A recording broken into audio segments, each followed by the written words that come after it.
I'm here to discuss the direct and dire threat that RFK Jr. poses to women's health. So unlike the letter written in support of RFK by an absolute clown car of unlicensed doctors, a group of real doctors who are also your current representatives in Congress stepped up to protest RFK's nomination as HHS Secretary. Listen to what Kelly Morrison, who is Congress's only OBGYN, has to say about the dangers of RFK to Americans' health. Let's start with the facts. In his confirmation hearing last week, RFK Jr. vowed to implement whatever position President Trump takes on regulating abortion pills, and he has already asked him to, quote, study the safety of mifepristone. Let me be very clear. Decades of research and clinical experience have demonstrated that mifepristone is safe.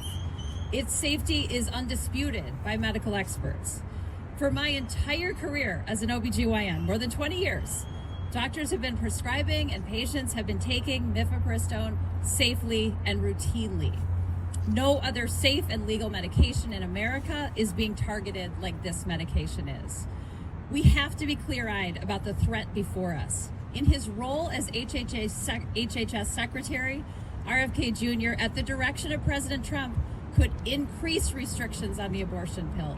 He could pull it from the U.S. market altogether, and he could end access to this safe and effective option, even in states where abortion is legal. Let's remember that about 90% of all abortions occur early in pregnancy, and more than half of those are medication abortions. Banning mifepristone would, for all practical purposes, create a national abortion ban. It's really difficult to overstate the threat this poses to women's health care. But RFK Jr. doesn't stop there in his attacks on women. As HHS Secretary, he would also make American women and girls less safe in terms of protecting them from cancer. Cervical cancer is the fourth most common cancer in women worldwide, but it is also one of the most preventable. It's truly one of the miracles of modern medicine. The HPV vaccine prevents almost all cancers caused by HPV, most notably cervical cancer.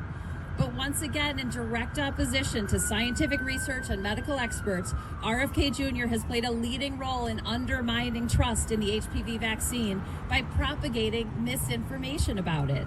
He has called it dangerous and defective and falsely claimed that it can actually increase the risk of cervical cancer. And he has helped facilitate and profited off of hundreds of lawsuits aimed at companies that manufacture the HPV vaccine. How could we ever have a Secretary of Health and Human Services who is attacking one of our most successful efforts to prevent cancer in women and girls? He says he wants to make America healthy again. This will only make America sicker. We should have a leader of HHS who is guided by science and evidence and who wants to promote the health and well-being of women, children, and families.